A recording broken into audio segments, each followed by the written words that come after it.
Let me ask you a question, and this is a question addressed to the British government and to the United States government and to all the other Western powers out there. If you deem the situation so bad in Bahrain to send charter planes to evacuate your nationals, to evacuate your citizens from Bahrain, why do you not deem the situation bad enough? If it's that bad that you're evacuating your own people, why don't you deem it bad enough for you to issue a strong statement of condemnation? Again, I swear to God, I'm not involved in the political aspect of this. This is not what I'm talking about. I'm speaking from a purely humanitarian perspective.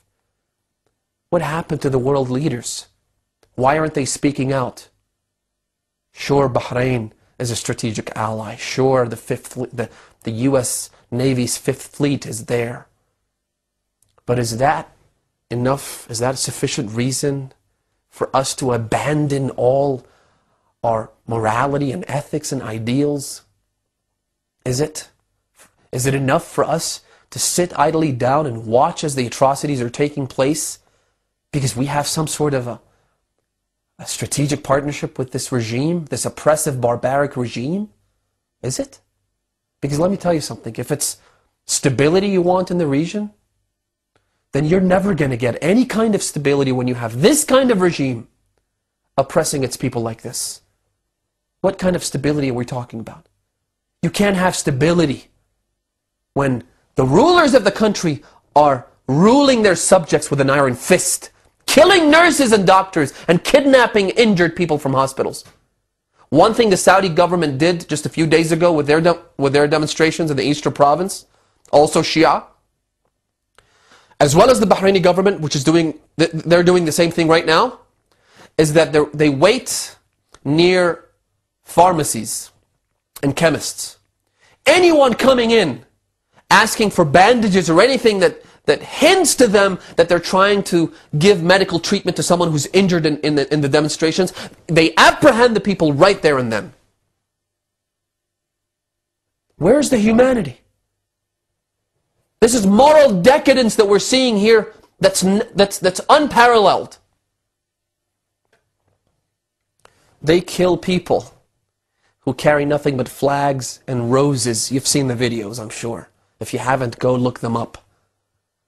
They go into the streets, these demonstrators, all they did was go in with roses, and they'd offer the roses to these mercenary troops, which have been imported from overseas, to the Saudi invading army, to the Bahraini army. They'd offer them roses, and they'd get shot at in the face.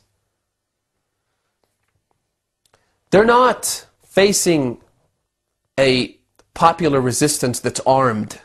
This isn't Libya. In Libya, the army joined the demonstrators and those who are leading the uprising, because the army is a national army.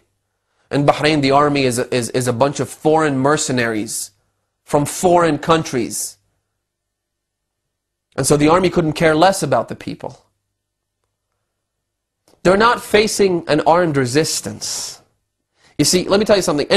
In Bahrain might be difficult to find guns to fight with, but what's not difficult is carrying a knife.